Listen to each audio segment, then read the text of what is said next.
to the Zoom again because under the circumstances, it seemed like a wise move.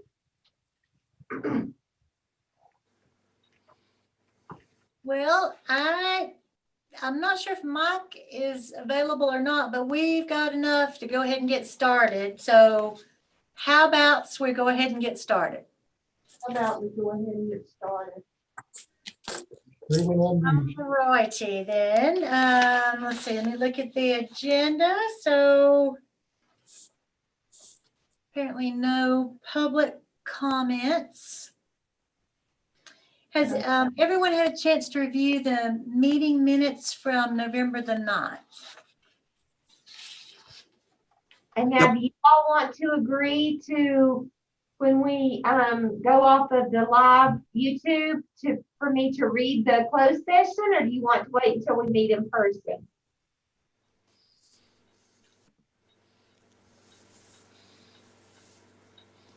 What would be easier for you, Shannon? Well, I like to get them done and we don't have to keep postponing them, but you all pick.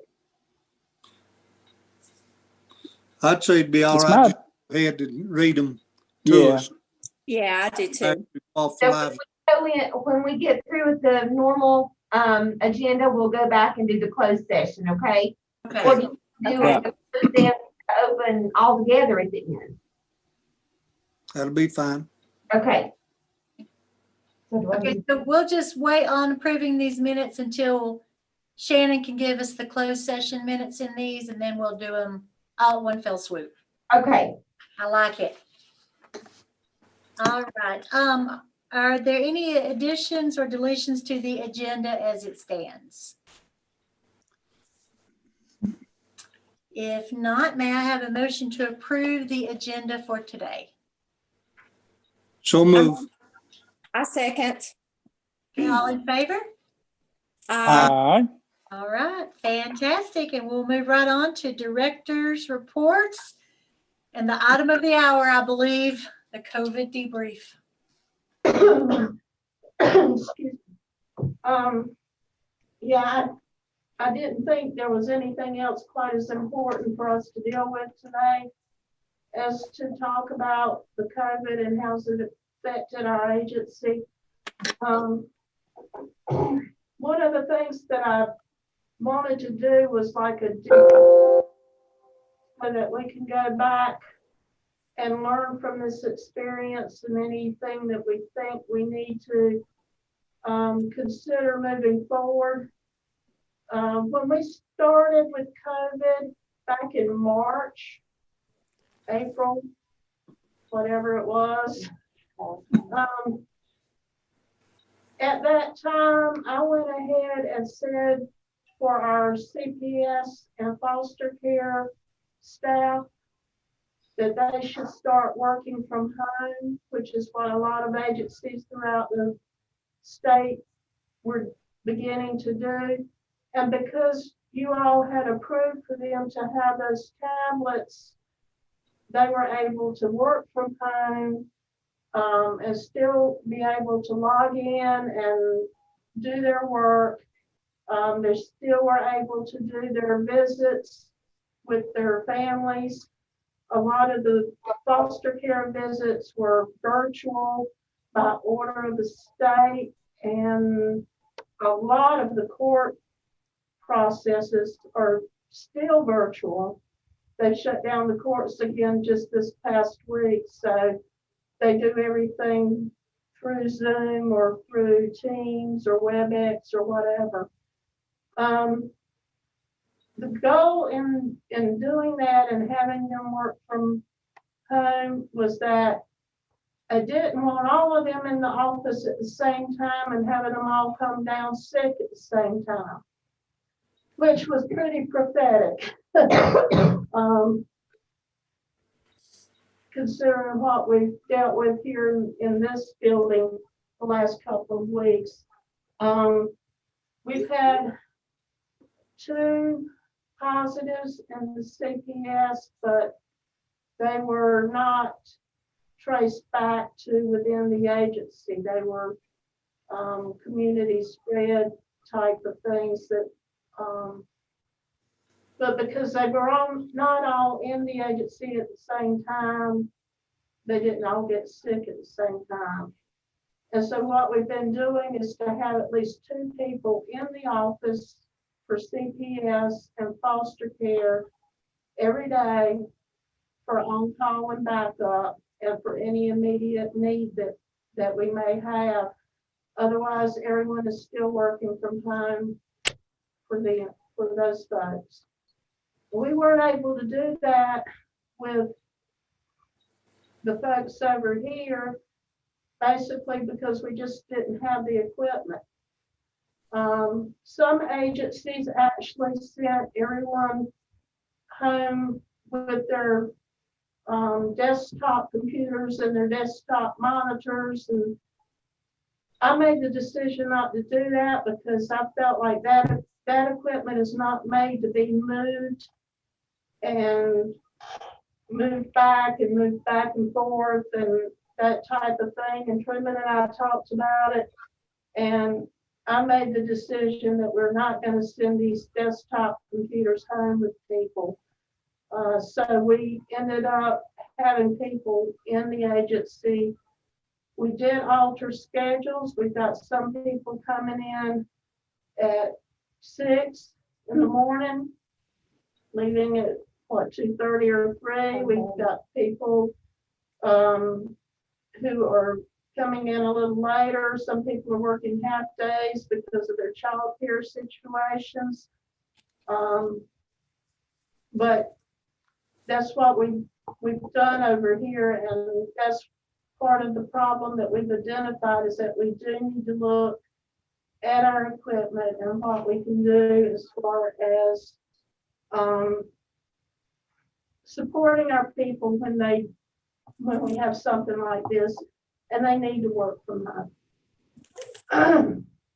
What I did was to ask all of our management team folks to make suggestions, to look back and say, this worked, this didn't work. And I sent all those to you all. And sorry, I kind of dumped them all on you at one time today. I didn't get them all till today. Sorry. I'm the dog in the building. But to address some of the problems that we've identified, and Elisa was actually the person who was here on that Tuesday after I had contacted you all and asked to close for the Monday. All right. I was sick as a dog that week, and most of the staff were out. I think you have, 7 people? Yeah, there were 11 total out, and we had, I think, 6 people Yeah. show up for work that day on the Tuesday following. which was also our energy, the beginning of our energy programs that I'm over, and I never want to repeat that week again. It was only 4 days, but it felt like 25. So we got it done. Yeah, but we ran into some problems. When I contacted you all on Sunday and asked for closing on Monday, I had just been through the line to be tested at CBS, and I was sitting here in our parking lot, and I said, I know I can't go to work, and I know I was sitting there counting, and I knew most of our staff could not go to work, so that's why I asked for us to be closed on that Monday. And that created all kinds of problems that I did not foresee. When people could not get in contact with us, they decided to call upstairs. And of course, that created a panic, and there were all kinds of backlash and problems, which all were handled. But it did create problems, and it's something I didn't foresee and didn't think about. And so I wanted to take responsibility for that fiasco,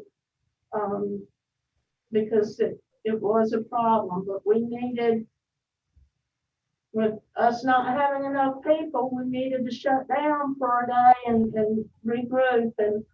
And I wanted to thank Elisa and her folks and people who did show up on Tuesday and who attacked the problem and dealt with it as best they can. But if any of you heard any problems from that day, that's what it was. So, Barbara, I think the biggest problem that I heard wasn't the calls going upstairs. Calls that were going to communications. yes, we did have several calls that went, I think you said 5 calls went to No, communication.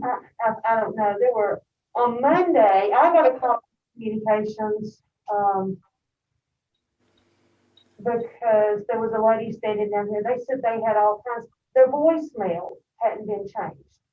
And they said that it was saying to call after hours, 733-5855. And so everyone was calling there, and I think Cindy and Philip had to handle those. And Well, I actually came in Monday to try to take care of it. when I talked to Cindy, she said they had all kinds of calls, so But that message says to only call that in cases of it doesn't abuse matter. or They neglect. called, it didn't matter. They called, So that's what the message Yeah. says. they called. One thing that needs to be addressed to try to work through is the emergency call that you had. The on-call social worker was not answering their phone. And that's a problem. Yeah. Yeah. I think Kelly actually came in and handled that particular case, but, yes, there was a problem and it will be dealt with. Yes, I mean, that's the reason that you have people on call is so they can answer the calls and not have to call a supervisor in to do their job for them. true. And I'm sorry, I don't even know who the worker is and I don't care because it's the same regardless of who it is. It's already been addressed, but it's absolutely true. Okay. And the other thing on this one list that I've got in front of me is the issue about the message being able to be changed in the office. Personally, as one board member, I think it would be fine, but I think it needs to be done only by the director, by the direction of the director. And there just be a limited number of people that have access to go in there to change it. And the director needs to be the one to come up with what the message says. True. That is a special phone. It's not just a regular voicemail. We don't actually know how to change that message yet. So we're Okay. going to find out how to do it. Okay. So that was a perfect storm of events in that this new phone system, we had never run into this problem and tried to do it before. I had called Truman and said, can you do this? And he was very gracious and asked and coming in to get that done, but that's something that we have to address. Yes. But I know that new phone system has been a nightmare for everybody in the county. I understand that because there's several people that have had trouble with it. But I don't think that we should put it on Truman to train everybody how to use the phone. No, I agree. I think that when the supervisors train a new employee to do their job, that should be included and should be part of the supervisor's responsibility. True. True. One of the other things we ran into was difficulty with the mail. So Tuesday, when I came in, it was a staff like this, and I called upstairs to get the code for the postage meter, because I haven't done that in 20 years.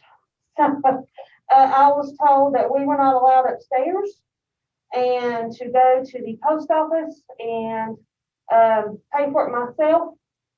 And I'm looking at the mail, and later I realized the upstairs does not have the volume of mail that we have.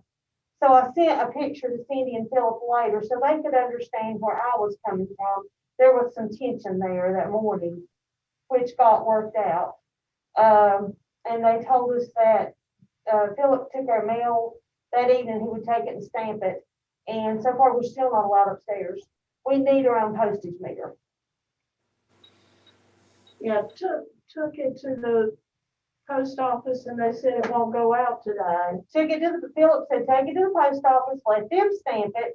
Claire looked at me like I had two heads, and I'm telling you, it was a tote full. And then the next day I went back up there to take Philip's credit card to pay for it. She said, I'll sell you the stamps, but you'll have to put them on yourself. And I'm talking 50 to 70 pieces of mail. It was a tad stressful and something we didn't need at the time. But it got mailed out. Philip handled it. He did stamp it himself. He did take it for us. And then, no, actually, I took it that day. And then later that week, Dawn took it and she's taken it for us a couple days since. So,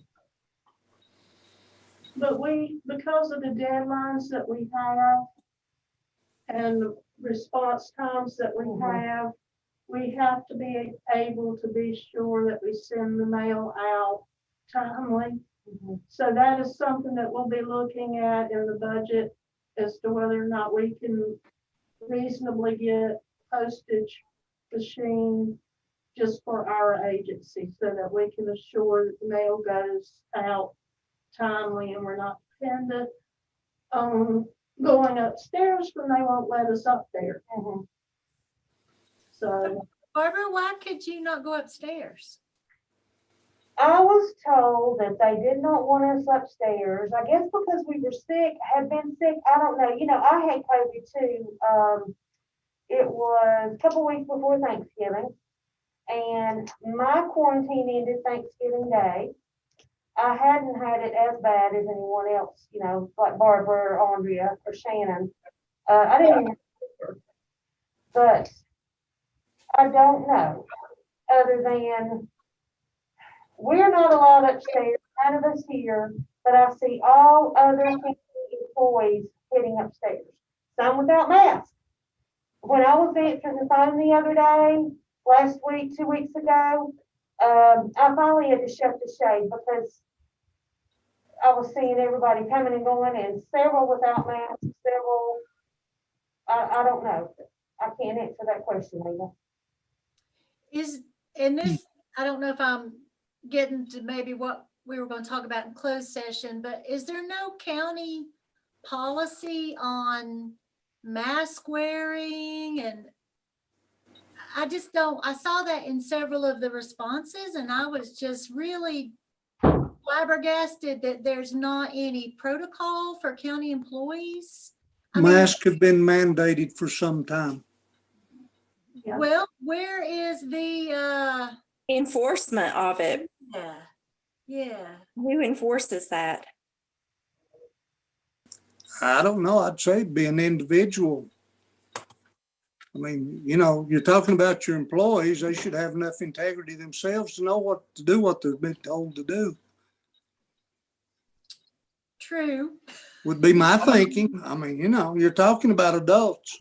Well, And they're- But I know at the hospital, if we're caught outside of our office without a mask and safety goggles, we are subject to disciplinary action. Period. Well, I don't know if there's been any teeth put to the county directive or not. But I do know that several employees do not wear masks outside of their offices. They don't have to inside their offices where they're at by themselves. But I do know that several have not been inside their offices or out. I'm sorry.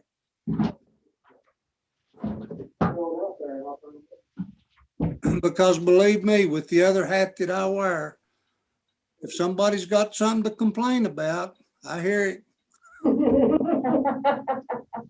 I thought that was just me. Multiply that by each of the departments. True. I mean, and for the most part, what I've said, look, they're adults unless they've got a medical reason not to wear a mask, such as I have with COPD and emphysema, but I still wear one the majority of the time. It's county mandate, but it's also a state mandate. Mhm. Anytime you're in public, and they are public buildings. But I But think what- unfortunately, it's a good case in point with what happened with DSS. I mean, you get one positive employee and it just spreads like wildfire, and then your whole department is down. I think, Barbara, that's probably what bothered me the most when I saw the comments is I don't even know how to say it, but I was bothered that county employees may not be taking responsibility and wearing masks like they should. I think And that's true. that's true. It is true. I think, in the agency, I know we've had difficulty with a couple of people who did not want to wear a mask, and they've been called on the carpet over it. And everybody has taken responsibility to let us know if they see someone without a mask. I can say that when I tested positive for COVID, and I had no idea I had COVID, I thought I had a head cold.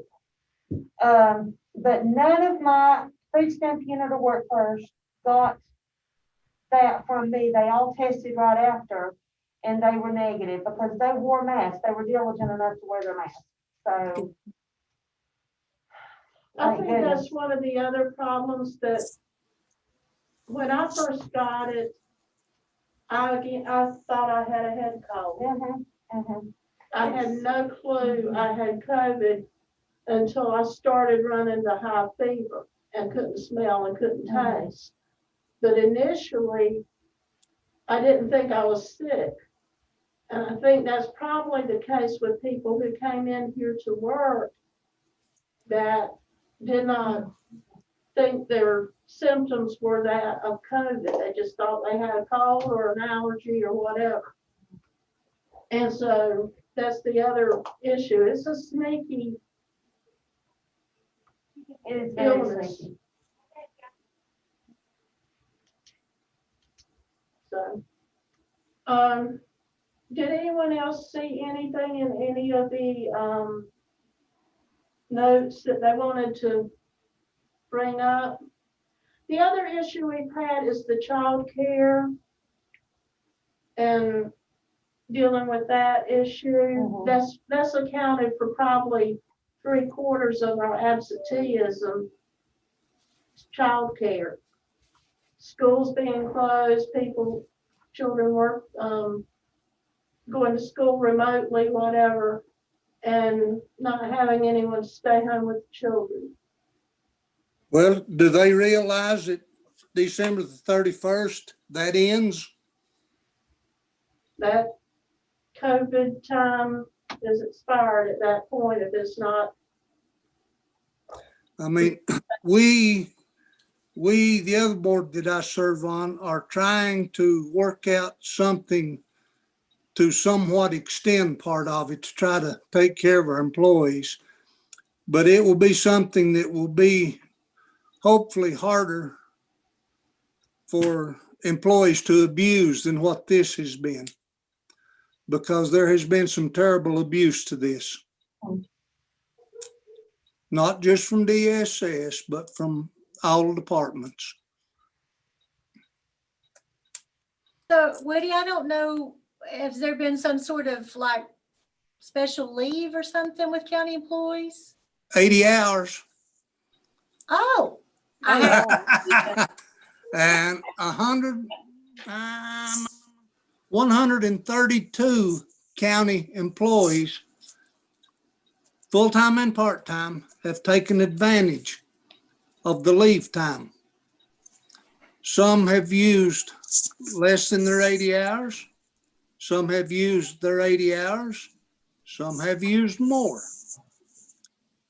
Wow. Some employees have not missed a day. But some have terrible, and I'm talking about some employees with children, have not missed a day. But we do have some employees in each and every department that have abused it. That have said, oh, that's 80 hours vacation leave, and that's exactly the way they've used it. Mhm. And it, just like working from home, they said, well, I can work at home. They stay at home, work 2 hours a day, they get paid for 8. I mean, you know, you're going to have abuse and everything. But that's something that really needs to be looked at. Sorry. Next up, I have someone who has a 7-year-old and a 12-year-old, and there's no daycare. So she has chosen to come in early at 6 a.m. and when the kids are asleep and work. And then she leaves about 1:30 in home in time to get home to do their 4 hours of homework. So, and I understand, now daycare's been open for, I've got several, got 5 employees, daycare has been open. One has just had to let her little boy, I think he's 9, go home and stay, and, you know, her parents are within 2, or grandparents within 2 or 3 miles, and check on him.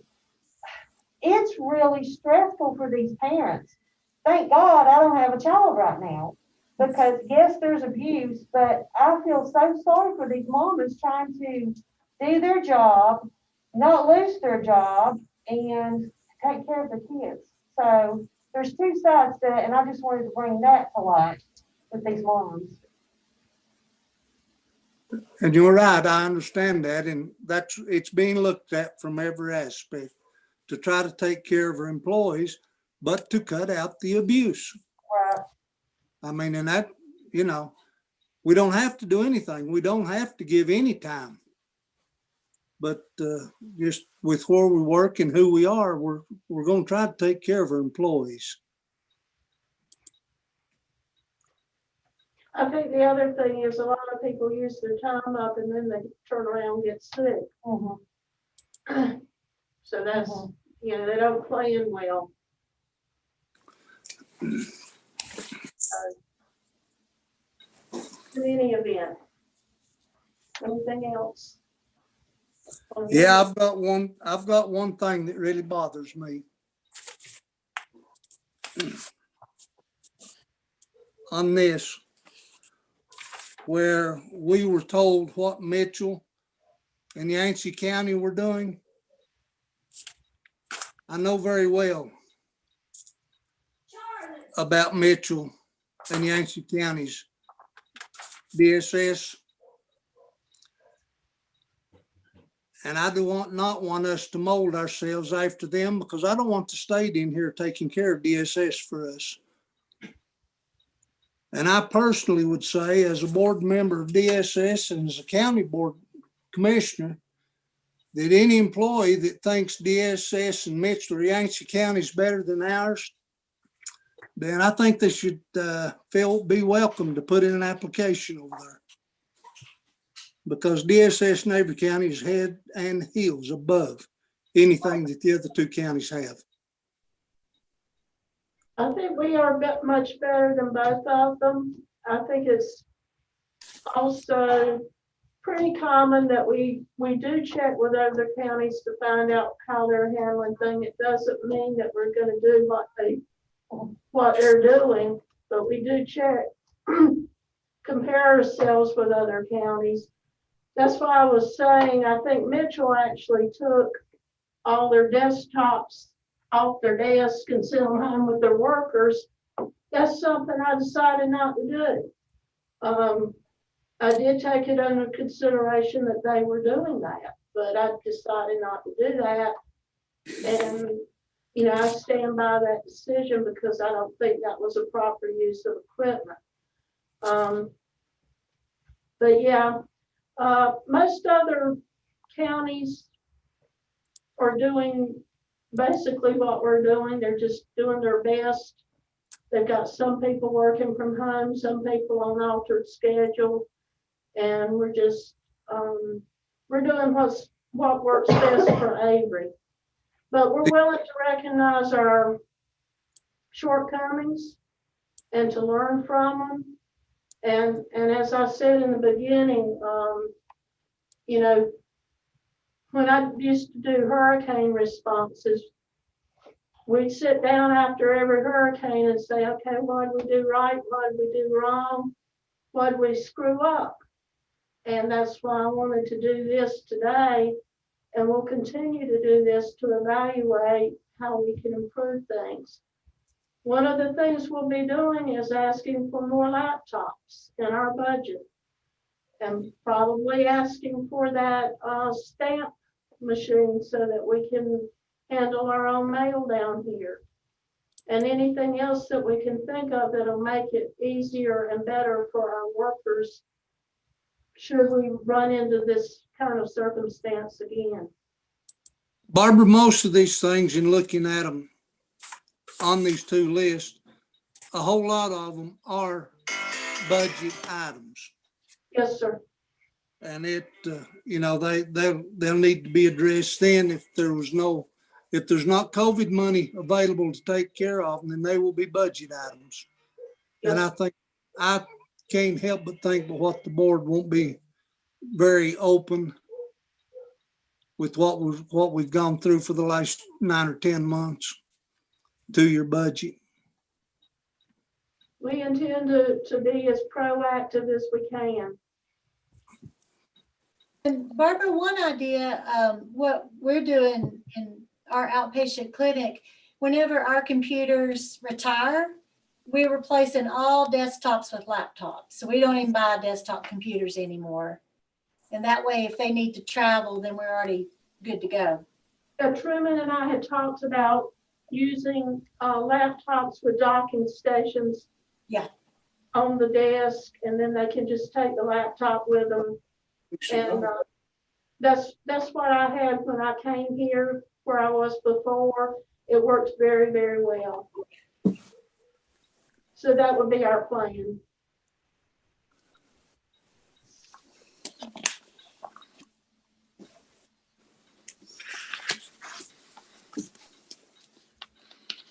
All right, so any other discussion about that agenda item? Looks like the next one is closed session. Yes, All right, Woody. this is twice. This is Woody. You're on a roll here. All right,